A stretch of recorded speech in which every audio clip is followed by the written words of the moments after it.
Bem-vindo à Igreja Presbiteriana em Catarcione. Temos uma mensagem bíblica para você. Mas, queridos, vamos à melhor parte. Vamos ao que o Senhor tem para falar aos nossos corações essa noite. Mateus capítulo 28. O Evangelho segundo escreveu Mateus, capítulo 28. Conforme os irmãos forem achando, vamos nos colocando de pé, em reverência à palavra do Senhor. Mateus capítulo 28, dos versículos 18 até o versículo 20. A grande comissão de Cristo. Você pode se perguntar o que isso tem a ver com o aniversário da igreja, mas acredito que Deus tenha uma mensagem para nós nesse dia de celebração. Uma mensagem de confronto, mas uma mensagem de celebração. Mateus capítulo 28, versículos 18 a 20, diz assim a palavra do Senhor. Eu vou estar lendo, os irmãos só me acompanhem, por favor. Jesus, aproximando-se, falou-lhes, dizendo: toda a autoridade me foi dada no céu e na terra. Ide, portanto, fazer discípulos de todas as nações, batizando-os em nome do Pai, do Filho e do Espírito Santo, ensinando-os a guardar todas as coisas que vos tenho ordenado. E eis que estou convosco todos os dias, até a consumação dos séculos. Curva sua cabeça. Deus, a Tua palavra foi lida aqui, Tua palavra, Pai, foi falada aqui. Nós pedimos, Pai, apesar de nós, apesar de nossos pecados, apesar, Pai, de nossas transgressões, fala aos nossos corações, Pai. Abra, Pai, a nossa mente, abra, Pai, nossos corações, ilumine a nossa mente para que possamos, Pai, entender a Tua palavra, para que possamos receber a Tua palavra e não só guardar essa palavra em nossos corações, mas que essa palavra, Pai, se torne ação em nossas vidas. Que nós consigamos colocar essa palavra em prática. É o que nós pedimos, Pai, em nome de Cristo Jesus. Amém e amém. Podeis assentar, queridos?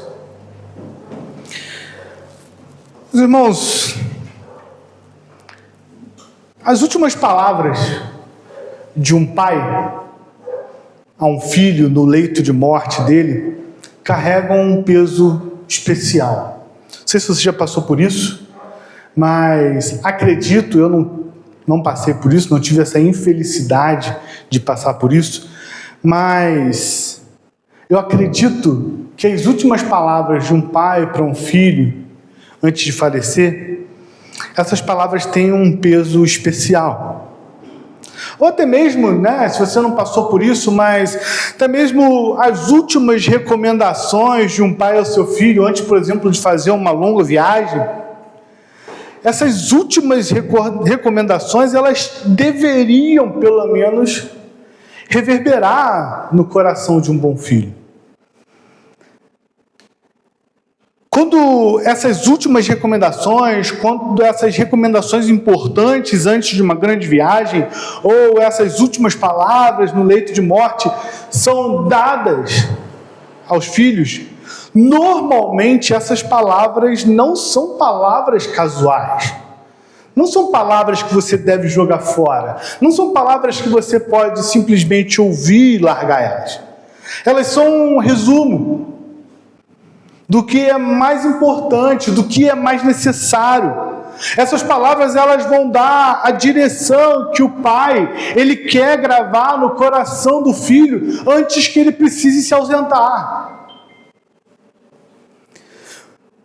Para a gente ter um exemplo bíblico sobre isso, foi assim Davi, por exemplo, com Salomão, seu filho. Rei Davi, no seu leito de morte, ele vira para Salomão e diz: seja forte e corajoso, guarde os preceitos do Senhor, seu Deus. Isso está em 1 Reis, capítulo 2. Queridos, o pai, ele até pode morrer, o pai, ele até pode partir para uma grande viagem, o pai, ele pode até se ausentar por algum tempo, mas a palavra que ele dá, essa palavra, ela deveria ficar. As últimas palavras de alguém que a gente ama, ela tem uma autoridade especial. na nossa vida e para toda a nossa vida. Esses dias, acho que foi semana passada, minha esposa me mandou um vídeo, né? A gente adora mandar vídeos engraçados um pro outro. E ela mandou um vídeo, eu nem gosto não do humorista, aquele Fábio Porchat, não gosto daquele cara, mas o vídeo foi engraçado, era um vídeo falando sobre as últimas palavras.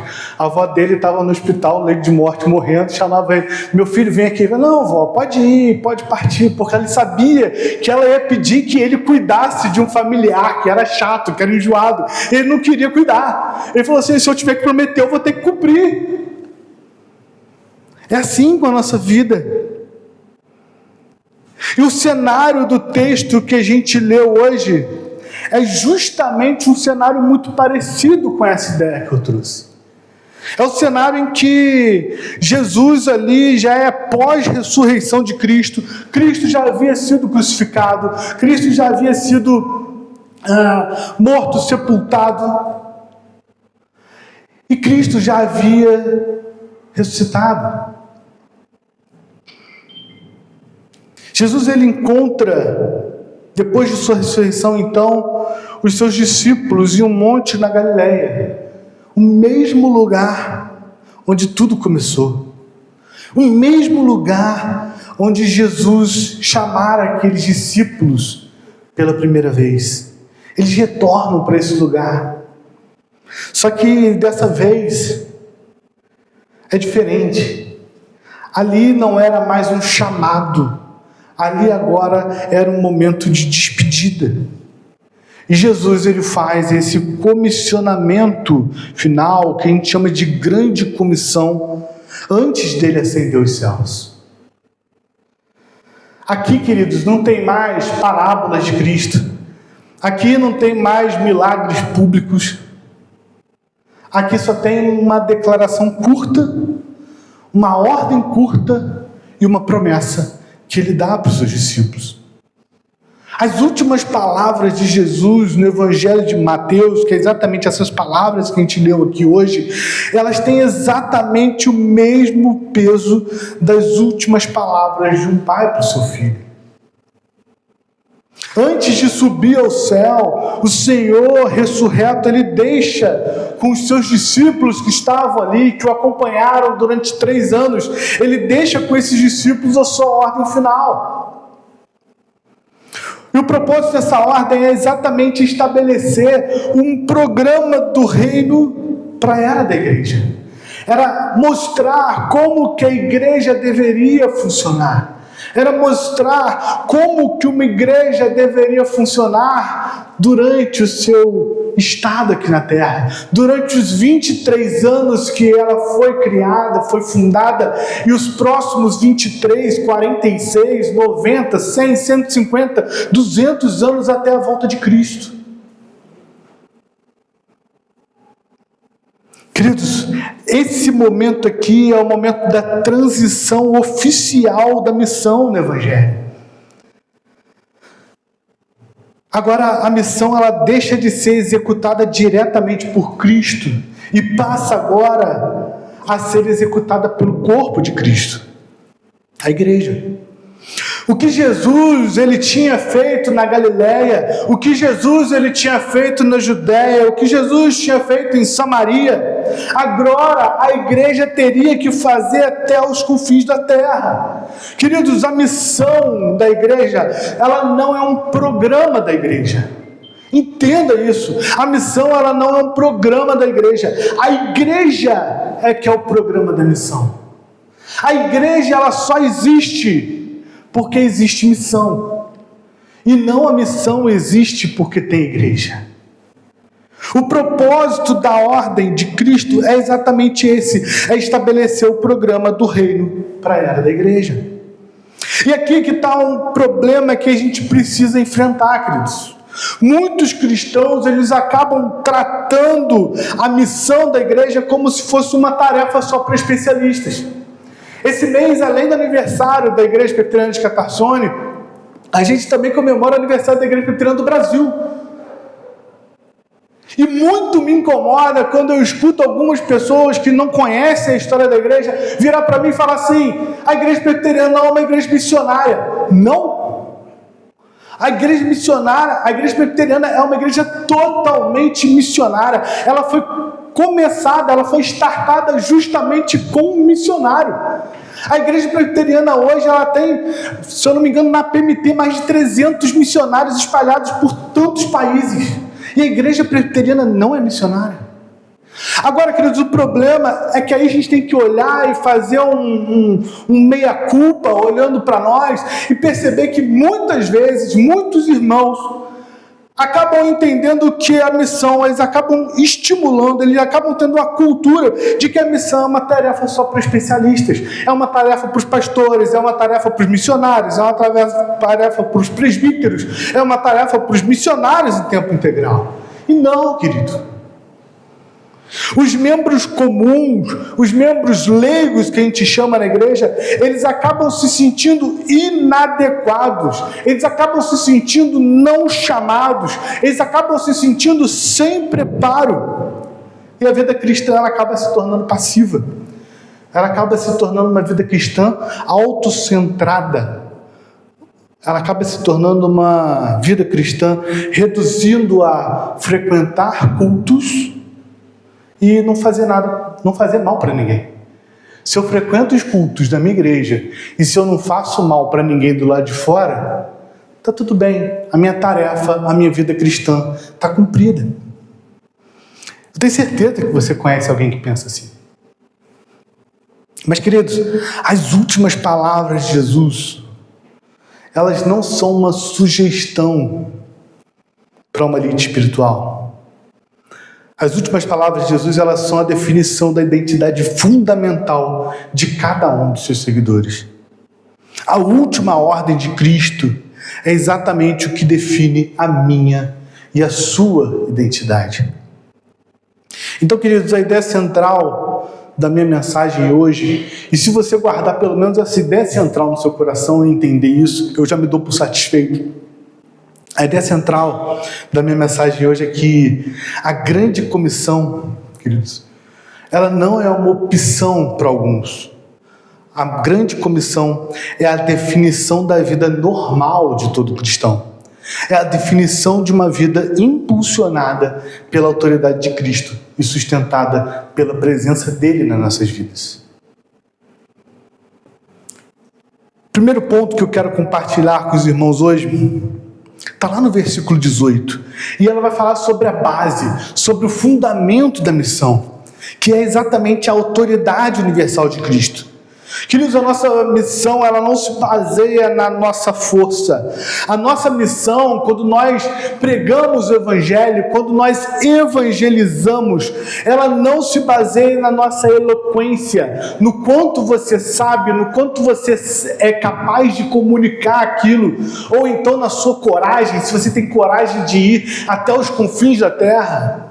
Não, querido, a sua missão, ela não se baseia nisso. A sua missão, ela se baseia, na verdade, em uma declaração. Olha comigo de novo o versículo 18. Diz assim: Jesus, aproximando-se, falou-lhes, dizendo: toda a autoridade me foi dada no céu e na terra. Queridos, Jesus, ele não está dizendo aqui, olha, evangelizem, tentem fazer o melhor que vocês puderem. Ou tenham força, tenham coragem, vai dar tudo certo. Confiem em vocês. Não, queridos. Jesus, ele não diz isso. Jesus, ele não diz como, desculpa trazer uma figura tão icônica aqui, mas como o ET Bilu. Lembra do ET Bilu? Que apareceu um tempo atrás aí? Busquem conhecimento. Era um ET que falaram que o ET apareceu falando isso. Busque conhecimento. Jesus não está falando isso, queridos. Jesus não está dizendo busquem mais conhecimento, tentem fazer o melhor que vocês puderem. Não, a declaração de Cristo, ela vai nos mostrar que o fato, a base para a pregação do Evangelho, ela é um fato consumado. A base que a gente tem é exatamente a autoridade de Cristo. Cristo, ele tem essa autoridade e reverbera essa autoridade em nós. Cristo, ele diz, olha, eu tenho autoridade sobre o céu, eu tenho autoridade sobre a terra, eu tenho autoridade sobre as nações, eu tenho autoridade sobre os demônios, eu tenho autoridade sobre a morte. E se eu tenho essa autoridade, eu te dou também essa autoridade, porque vocês pertencem a mim. Queridos, é exatamente nesse momento que esse texto ele nos mostra a soberania de Cristo. É exatamente nesse momento que esse texto vai revelar para a gente o solus Christi da reforma. A confissão de fé de Westminster vai nos lembrar que Deus ele exaltou Cristo, constituindo-o cabeça da igreja e juiz do mundo. Queridos, então, baseado nisso, a missão, ela não é um ato de coragem humana. A missão, ela é um ato de proclamação do reino, do reinado de um rei que já venceu e governa sobre tudo e sobre todas as coisas. Queridos, a gente não vai, quando a gente evangeliza, a gente não vai até as nações, a gente não vai até as pessoas perguntando o que elas acham, se elas acham que realmente Cristo é o rei delas. A gente não pergunta isso. Quando a gente vai até as nações, quando a gente evangeliza, a gente vai anunciando um fato. Cristo é o rei sobre a sua vida. Cristo é o Senhor sobre a sua vida. Então você precisa aceitar esse Cristo na sua vida. Para a gente entender um pouco melhor isso, pensa no centurião romano. Se você voltar um pouquinho as páginas da sua Bíblia, em Mateus 8, você vai ver a história do centurião romano. Esse centurião romano, ele entende um princípio da autoridade delegada. Se você não se lembra, o centurião romano ele vai até Jesus pedindo para que ele possa curar um moço dele, um servo dele, uma pessoa que prestava serviços a ele. E quando ele chega até lá, ele fala com Cristo assim: Senhor, você nem precisa ir comigo, basta o Senhor dizer, porque o Senhor falando, ele estará curado. E Jesus ele se admira daquele homem. Esse homem, ele entendeu a autoridade delegada. Ele fala assim: pois também eu sou homem sujeito à autoridade, e tenho soldados às minhas ordens. E ele diz assim: e digo a este, se eu digo a um soldado vai, ele vai. Se eu digo a outro soldado vem, ele vem. Queridos, esse homem, ele entende a autoridade que Cristo tem sobre toda a criação, que Cristo tem sobre todo o universo. Se Cristo dizer vai, vai. Se Cristo dizer vem, vem. E acabou. Esse homem, o centurião romano, ele sabia que a palavra de quem tem autoridade basta. Você não precisa de esforço, você não precisa de gritaria, você não precisa de ansiedade, você não precisa nem mesmo da presença de Cristo, né, fisicamente falando. Basta uma ordem e tudo é feito da maneira que Cristo deseja.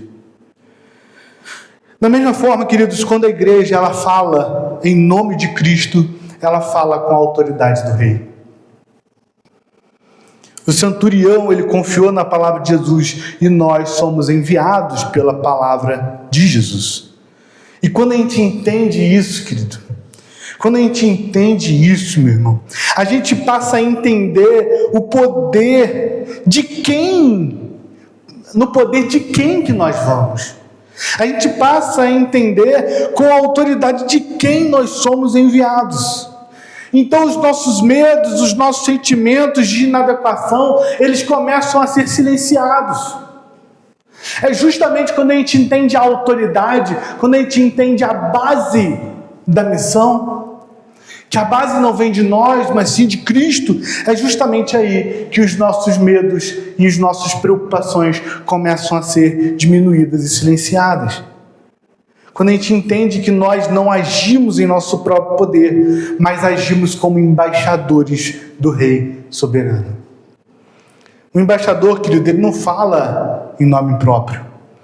O embaixador, ele sempre fala no nome de alguém que é superior a ele. E nós somos embaixadores de Cristo. A autoridade, querido, não está em você. A autoridade está naquele que te enviou para cumprir o seu chamado. Entendendo, então, a autoridade de Cristo, a autoridade universal de Cristo, a base da nossa missão, a gente então passa agora no segundo ponto a entender o coração da missão. O coração da missão é fazer discípulos. Olha comigo de novo o versículo 19, a primeira parte do versículo 19. Diz assim: ide, portanto, e fazei discípulos de todas as nações. Queridos, o verbo central desse versículo que a gente leu, ele é um imperativo. Ou seja, ele dá uma ordem que deve ser cumprida. Vocês lembram disso no português, na escola? Os verbos imperativos são os verbos que dão uma ordem, que expressam uma ordem. Fazei, agir, são verbos que expressam uma ordem. O verbo aqui é o fazei. Todo o restante desse versículo, o verbo ir, o verbo batizar, o verbo ensinar, eles são ações que descrevem como cumprir essa ordem principal. A gente precisa ter muito cuidado com a leitura apressada desse texto. Muita gente entende que o comando prioritário aqui é o id. Tem muita gente que fala que o principal verbo desse versículo é o ir. Quem precisa ir, quem precisa pregar o evangelho, fazer missões. Mas, queridos, o comando, na verdade, prioritário desse versículo é o fazer discípulos. O alvo da missão, queridos, o alvo que nós temos, a meta que nós temos como missão, não é um evento, não é ir, não é batizar, não é ensinar, não é educar. O alvo, queridos, da missão é fazer. A missão, queridos, ela não é uma colheita instantânea. A missão, ela é uma plantação. É uma formação. A graça do Senhor, queridos, ele não apenas converte as pessoas. A graça do Senhor, ele transforma as pessoas. O discipulado, ele é um processo de santificação no qual os crentes eles são conformados à imagem de Cristo dentro da comunidade da aliança. Isso é discipulado. Discipulado não é você criar pequenos vocês dentro da igreja. Discipulado não é você acompanhar uma pessoa, abrir a Bíblia para ele e fazer aqui, lê aqui, ó, lê aqui, lê aqui. Em determinado momento você até vai precisar fazer isso, mas não para aí. O discipulado é você ter uma vida com a pessoa, é você ser um modelo para as pessoas, é você caminhar ao lado daquela pessoa mostrando que aquela pessoa tem que se tornar um pequeno Cristo. Não existe, querido, cristão sem discípulo. Entenda isso. Assim como não existe um filho sem pai, né? Tem muito filho que o pai abandona. E tem muito discipulado que é abandonado pelo seu discipulador. Não existe cristão sem discípulo. A conversão, querido, ela é o nascimento da pessoa. Mas o discipulado é o crescimento dessa pessoa até a maturidade espiritual dela. Para a gente entender isso, o próprio Jesus Cristo é o modelo de discipulado. Jesus, ele não apenas pregou às multidões, Jesus, ele chama 12 para que estivessem com ele, para que acompanhassem ele. Queridos, foram 3 anos de convivência, foram 3 anos de ensino, foram 3 anos de correção, 3 anos de exemplo. Se você assiste aquela série The Chosen, quero te falar, Jesus não perguntava para o discípulo o que estava acontecendo não, tá? Tem uma cena lá que Jesus ele pergunta para Mateus o que ele acha do sermão da montanha. Tá. Beleza. Mateus é que falou para ele o que ele deveria falar, né? A palavra, o verbo que se fez carne, foi perguntar para um discípulo o que ele achava. Não é assim, queridos. Jesus, ele caminhou 3 anos com aqueles discípulos. Teve relacionamento, sim, claro que teve. Claro que Jesus riu com aqueles homens. Claro que Jesus chorou com aqueles homens. Claro que Jesus se divertiu, caminhou com eles. Mas isso é exatamente isso que chama discipulado. convivência, ensino, correção, quando deve ser corrigido, e exemplo. E depois de Cristo, Paulo ele começa a reproduzir o mesmo padrão com Timóteo. Olha o 2 Timóteo, capítulo 2, versículo 2, diz assim: e o que de mim, entre muitas testemunhas ouviste, confia-o a homens fiéis que sejam idôneos para que também ensinem os outros. Traduzindo para você, Paulo está dizendo assim: Timóteo, o que você ouviu de mim, separa aí homens tementes a Deus e ensina para eles o que eu te ensinei, porque esses homens tementes que você ensinar, vão ensinar outros. Esse é o padrão. Olha a cadeia que acaba acontecendo aqui. Paulo ensina Timóteo, Timóteo ensina homens fiéis, e os homens fiéis ensinam outros. Discipulado, queridos, é multiplicação. A gente tem vivido isso na Igreja Presbiteriana Central de forma muito abençoadora, com grupos pequenos, com pequenos grupos, células de oração. É uma forma que, gente, lá na Central são 400 membros. Vocês acham que um pastor dá conta de 400 membros? É impossível. Você até conhece os 400 membros, mas é impossível você acompanhar eles. Então a gente cria pequenos grupos, ou seja, pequenos agregações de pastoreios. Os próprios membros se pastoreiam. Quando chega uma coisa importante, chega até o pastor. E a gente trata. A gente chama esses pequenos grupos lá de grupo de crescimento e integração. Justamente porque é uma forma que a gente cresce a igreja e integra as pessoas que estão chegando dentro da igreja. Discipulado é importante, discipulado é multiplicação, querido. A sucessão da missão não é medida apenas em decisões por Cristo, como muitos acham. Não são números de conversões numa cruzada evangelística que vai mostrar o sucesso do evangelismo. O sucesso da missão, o sucesso do evangelismo, ela é medida em vidas transformadas, vidas comprometidas com o aprendizado, vidas que servem em obediência à palavra de Deus. É isso que faz um discipulado sucesso, um sucesso discipulado. São vidas transformadas, são vidas comprometidas, são vidas que aprendem e obedecem à palavra de Deus. Uma igreja, queridos, que batiza muitos, mas discipula poucos, ela só está cumprindo metade da ordem que Cristo deu. E, querido, desculpa a sinceridade, mas cumprir só metade da ordem que Cristo dá é o mesmo que você não cumprir nada. Você não está cumprindo ordem nenhuma. Eu penso lá em casa, né? Tem um adolescente em casa, 14 anos. E você dá uma ordem para o adolescente. Ele cumpre a ordem toda que você dá? Não. Sai de casa e fala: Davi, tem que lavar a louça e estender a roupa. Ou ele faz um, ou ele faz outro. Se fizer um, ele cumpriu a ordem? Não. Eu cumpri metade. Grande coisa. Eu vou ter que fazer a outra metade, né? Então, queridos, desculpe, mas cumprir metade da ordem dada por Cristo é o mesmo de não cumprir nada. Então pergunte-se aí, quem que você está formando? Quem que você está discipulando?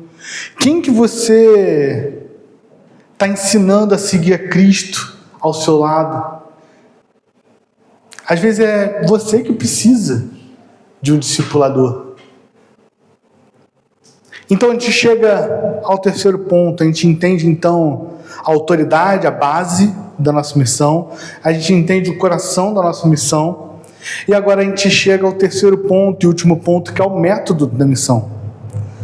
Olha comigo de novo, vamos voltar para o texto, o final do versículo 19 e o início do versículo 20. Diz assim: batizando-os em nome do Pai, do Filho e do Espírito Santo, ensinando-os a guardar todas as coisas que vos tenho ordenado.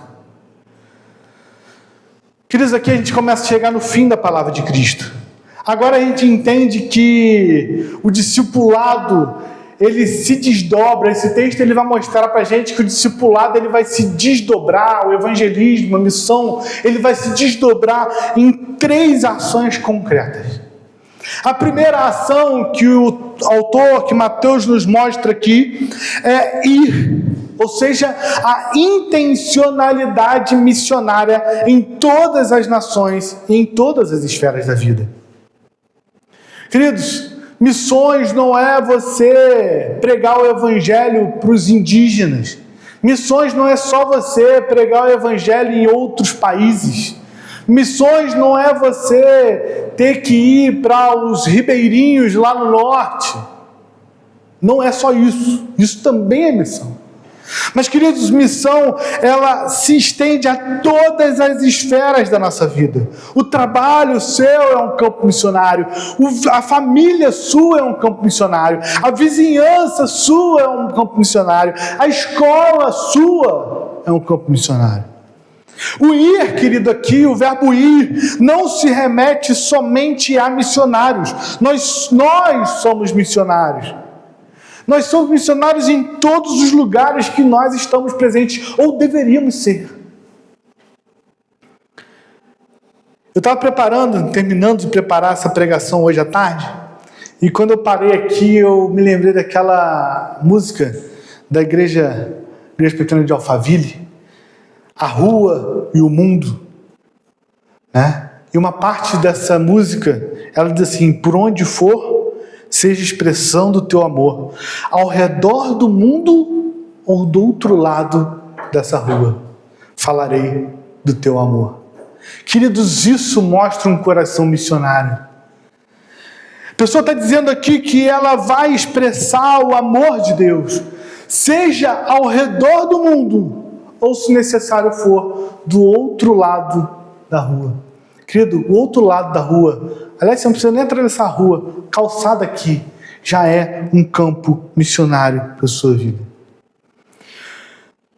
Segunda ação concreta, a primeira ação é o ir. A segunda ação concreta que o autor nos mostra aqui é o batizar.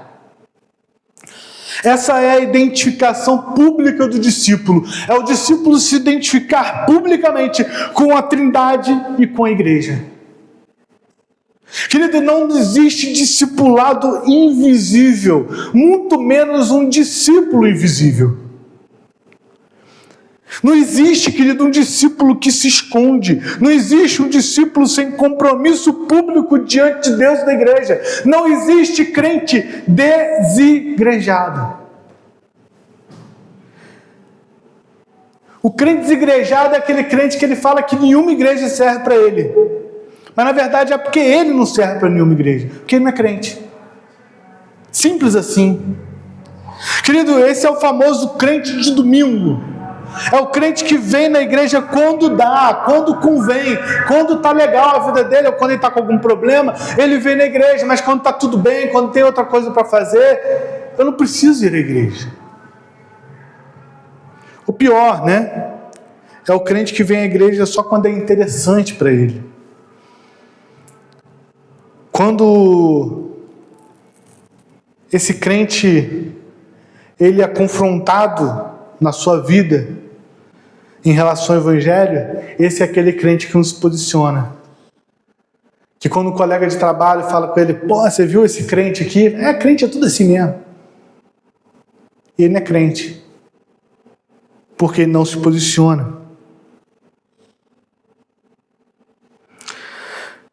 E por último, queridos, a terceira ação concreta que o texto nos traz aqui é ensinar a obedecer. Essa é a instrução contínua na palavra. Nota, querido, que não é apenas ensinar a conhecer, mas é ensinar a guardar. Ensinar a obedecer. Olha o início do versículo 20. Ensinando-os a guardar. Jesus, nós presbiterianos, a gente adora bater no nosso peito e dizer assim: o nosso ensino é o melhor ensino de todas as igrejas. E é verdade, eu concordo. Nosso ensino é o melhor ensino. Só tem um problema, querido. Muitas vezes a gente, querendo ou não, a gente acaba focando muito mais na teologia teórica e deixando de lado a teologia prática. Não sei se vocês perceberam na minha oração inicial dessa pregação, mas eu prego dessa maneira todas as vezes que eu vou começar a pregar. Eu sempre incluo uma frase ali, uma paráfrase, né? Eu digo assim: Senhor, que essa pregação não fique só no nosso coração, mas que ela tome ação, ou seja, que ela entre em ação na nossa vida. Que nada adianta você ter uma teologia impecável na teoria. E não é errado, tá? Ótimo, você precisa ter uma teologia impecável na teoria. Mas nada adianta se essa teologia não tomar a prática, não assumir a ação das nossas vidas. E aqui, queridos, brilha pra gente a centralidade da palavra e dos sacramentos que a gente vai, um dos sacramentos que a gente vai ministrar essa noite. Justamente, querido, é isso que nos reúne hoje. Ouvir a palavra e participar da Santa Ceia, participar da Eucaristia. Queridos, o primeiro batismo, né, um dos sacramentos, não é salvação. O batismo, ele é um sinal, é um selo do pacto da graça de Deus. Ele é o simbolismo, ele é a porta de entrada visível na comunidade da aliança. E assim como a circuncisão lá no Antigo Testamento era a forma de simbolizar que a pessoa fazia parte do povo de Deus, no Novo Testamento a circuncisão passa a ser significada no batismo. Ou seja, ela faz essa função de mostrar que aquela pessoa pertence ao povo de Deus. Batismo não é salvação. Batismo é você entender, é você mostrar.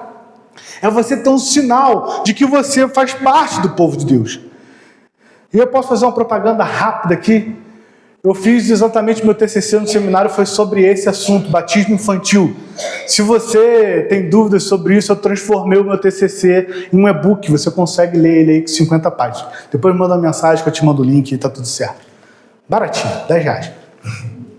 Pronto, propaganda feita. Mas, querido, da mesma forma que o batismo nos ensina, a Santa Ceia também nos ensina. A Santa Ceia, ela vai nos relembrar do sacrifício feito por Cristo na cruz. A Santa Ceia, ela vai, como eu já preguei certa vez, ela vai fazer a gente olhar para o passado. E olhando para o passado, a gente consegue entender a cruz de Cristo. A Santa Ceia também, ela vai fazer a gente olhar para os nossos lados e perceber a preciosa comunhão que nós temos com nossos irmãos. A Santa Ceia faz a gente também olhar para dentro e fazer uma autoanálise, a enxergar onde nós temos errado, onde nós temos pecado. Mas a Santa Ceia também dá para a gente, nos ensina a olhar para o futuro, para onde a nossa esperança está depositada. Ela ensina a gente a olhar para frente e entender que Cristo não foi ao céu, não ascendeu aos céus para nunca mais voltar. Ela faz a gente entender que Cristo foi, mas Ele vai retornar para redimir esse mundo e governar esse mundo. Mais uma propaganda rápida. No meu YouTube, no canal do YouTube, a gente tem essa pregação lá, né? Então, se você puder se inscrever, né, lá no meu canal, assistir as minhas pregações, será muito bem-vindo. Queridos, o ensino é um meio de graça fundamental para a edificação dos santos. A igreja que despreza o ensino, ela está desprezando o próprio método que Cristo ordenou. É só a gente lembrar da igreja primitiva em Atos 2, versículo 22. E perseveravam na doutrina dos apóstolos, na comunhão, no partir do pão, nas orações. Queridos, 3.000 convertidos no Pentecostes, mas o texto não termina aí. O texto não termina nos convertidos em Pentecostes, nos 3.000 convertidos. O texto, a igreja, ela não se contenta só com a conversão desses 3.000 homens. A igreja, ela persevera no ensino, ela persevera na comunhão, persevera nos sacramentos. E o resultado disso está um pouquinho mais à frente. Diz o texto que o Senhor ia desacrescentando dia a dia os que iam sendo salvos. O crescimento, querido, era consequência lá na igreja primitiva do discipulado fiel e não da mera pregação inicial. Não me entendam mal, a pregação ela é importante. Isso aqui que eu estou fazendo é a parte mais importante. É onde o chamado de Deus vem no coração do homem. Mas o discipulado ele também deve acontecer. Quantas pessoas são convertidas, são transformadas, mas largadas de lado a seu bel prazer e começam a andar por caminhos tortuosos até que podem se desviar dele. Fazer um discípulo, querido, não é... Fazer discípulo, na verdade, é exatamente como construir um templo. Eu lembro quando esse templo começou a ser construído. Eu era novo, mas eu lembro. Eu estou com 36, né? Esse devia ter aí seus 10 anos, talvez, não sei. O ir do texto aqui é justamente cavar, é preparar o terreno, é plantar, é abrir o caminho. O batizar, queridos, é lançar o fundamento visível, invisível, é a identificação pública com Cristo. Ensinar, obedecer, é construir paciente e detalhada toda a estrutura. Tijolo por tijolo, dia após dia, até que esse edifício, que esse crente possa se tornar um lugar de adoração ao Deus verdadeiro. Então, querido, não se constrói um templo em um dia, não se faz um discípulo em apenas um culto. Irmãos, o método de Cristo ele não mudou, não tem atalho. A igreja que quer cumprir a missão, ela precisa sair da zona de conforto. A igreja que quer cumprir a missão precisa batizar, levar a sério os sacramentos, seja de membresia. A igreja que quer cumprir a sua missão, ela precisa ensinar, investir na escola dominical, investir em pequenos grupos, investir em discipulado pessoal. Não queira, querido, eu acho que aqui não tem isso, né? Mas não queira, como muitos aí tentam, reinventar a roda. Você não precisa disso, você não precisa criar novas programações. Você precisa unicamente de Cristo e da palavra dele. Mas, queridos, só tem um problema em tudo isso que eu falei aqui. Eu estou há uma meia hora falando com vocês, existe um problema, querido. Esse texto, ele revela para a gente também uma falha que a gente tem. Se você olhar um versículo antes, no versículo 17, né, eu não coloquei esse texto justamente por causa disso. Mas se você olhar o versículo 17, diz que, a partir do 16, seguiram os 11 discípulos para Galiléia, para o monte que Jesus lhe designara. E o 17 diz assim, e quando o viram, o adoraram, mas alguns duvidaram. Queridos, esse texto ele revela a nossa falha diante desse comissionamento. Alguns duvidaram do Cristo ressurreto.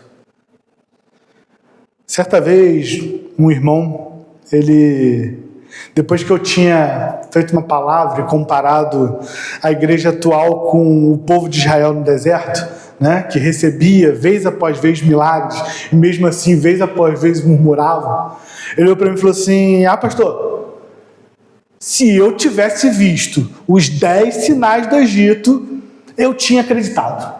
Eu não ia ficar murmurando não. Falei, meu irmão, você viu o maior sinal de todos. Você viu Cristo crucificado por você na cruz. E você faz a mesma coisa. Você vira e mexe, cai. E eu sei que você cai, porque não é só você que cai. Eu caio, a igreja cai. Todos nós, como homens pecadores que somos, nós também caímos. Essa, queridos, é a nossa fotografia, é isso que define a gente. A nossa tendência natural é a hesitação, é o medo, é a autopreservação. Nós não somos naturalmente ousados. Na verdade, nós somos naturalmente tímidos, cautelosos, egoístas. Mesmo diante do maior milagre, mesmo diante do milagre do Deus que se fez homem, do Deus que morreu na cruz por nós, no nosso lugar, a gente ainda consegue murmurar, a gente ainda consegue pecar, a gente ainda consegue esquecer disso. A missão, querido, ela não pode e ela nunca vai fluir do nosso coração, porque a missão, ela justamente contraria o nosso coração. Mas, queridos, é justamente isso que eu falei. Eu disse que eu estou aqui há 30 minutos falando com vocês e existe esse problema. A gente nunca vai conseguir realizar isso da melhor forma possível. Mas, queridos, graças a Deus que Cristo é o nosso missionário perfeito. Graças a Deus que o Pai enviou Cristo a esse mundo. Foi Cristo, queridos, o missionário perfeito que buscou os perdidos. Foi Cristo, o missionário perfeito, que fez discípulos, transformou 12 homens comuns em apóstolos. Foi Cristo, queridos, o missionário perfeito, que obedeceu perfeitamente até a morte, e a morte de cruz. E agora, queridos, ressurreto, esse mesmo Cristo que morreu por nós, Ele nos envia no poder dEle. Repara nessa ordem. Ele não nos envia para uma missão que Ele não tenha cumprido. Ele envia a gente para uma missão que Ele já cumpriu. É exatamente porque a gente está unido a Cristo que a missão dele se torna a nossa missão. É justamente por isso que o poder para cumprir a missão não vem de nós. O poder para cumprir a missão, ela vem do Espírito que Cristo nos envia.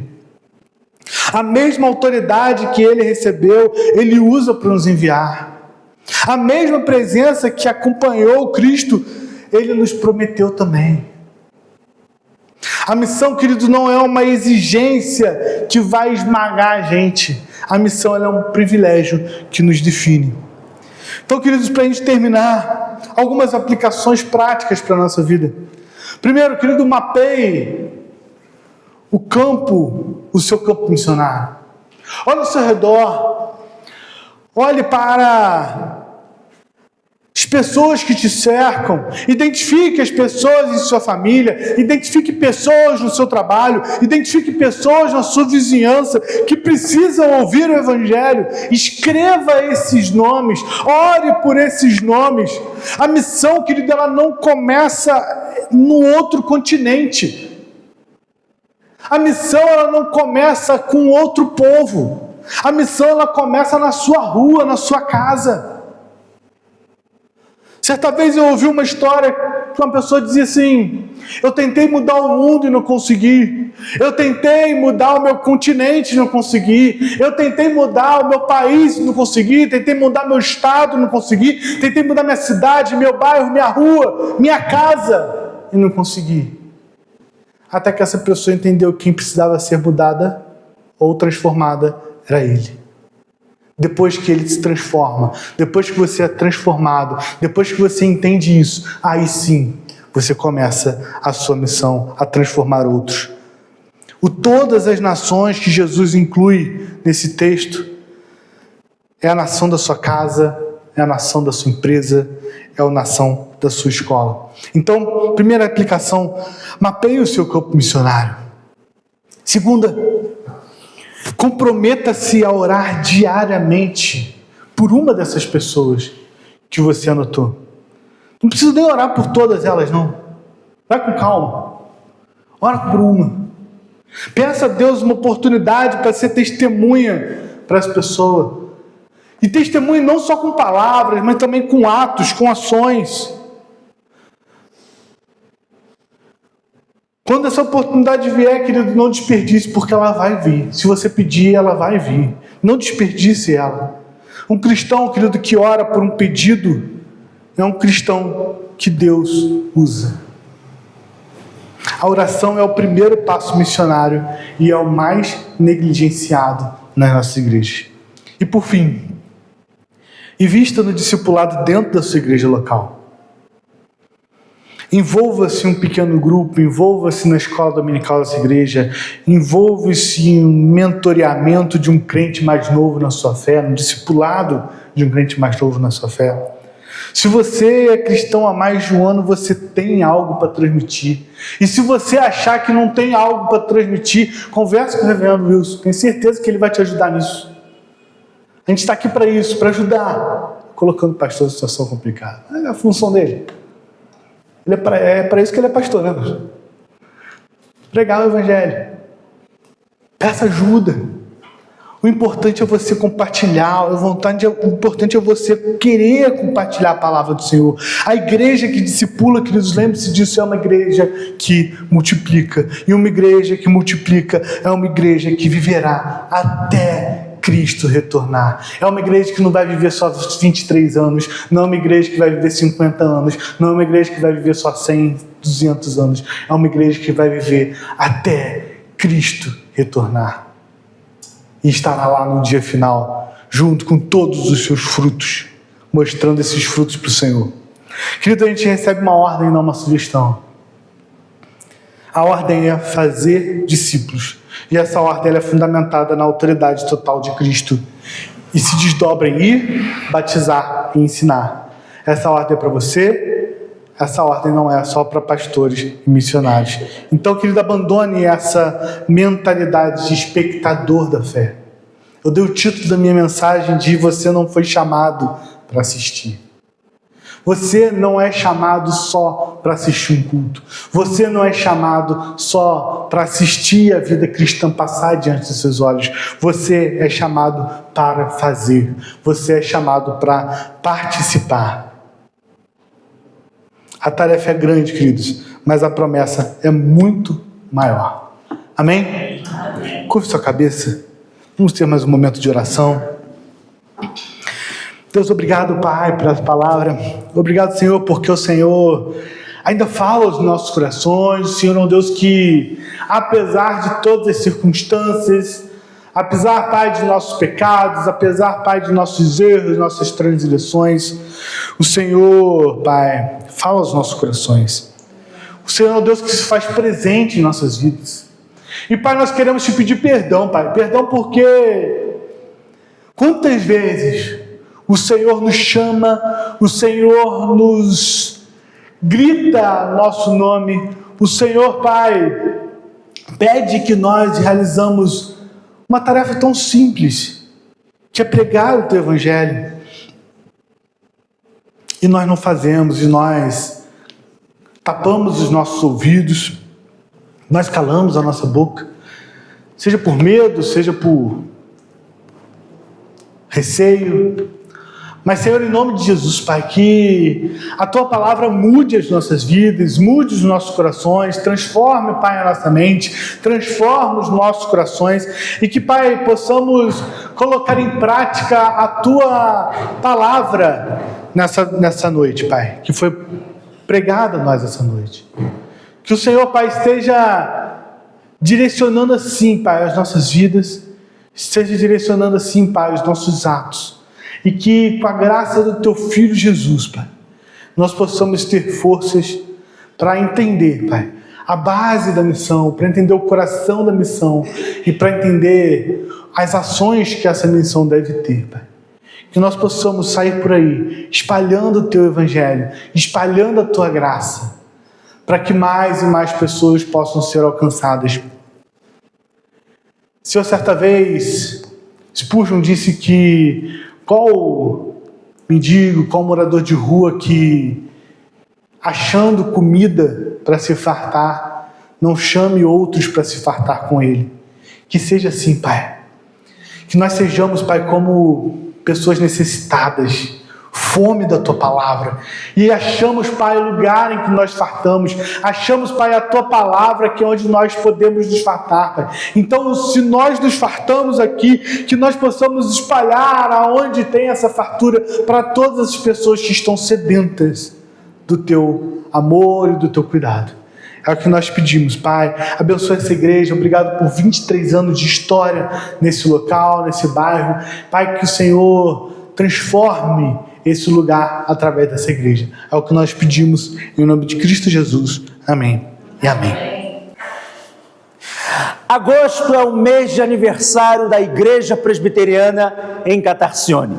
E todos os domingos estaremos aqui reunidos em gratidão a Deus com um culto, ouvindo da palavra do Senhor. E eu quero convidar você e a sua família para estar conosco, para participar desse culto de gratidão pelos 23 anos da Igreja Presbiteriana em Catarcione. O endereço da igreja é Rua Eugênio Nidec, 304, o bairro Catarcione. Todos os domingos, culto às 19 horas. Venha, traga sua família, que Deus te abençoe.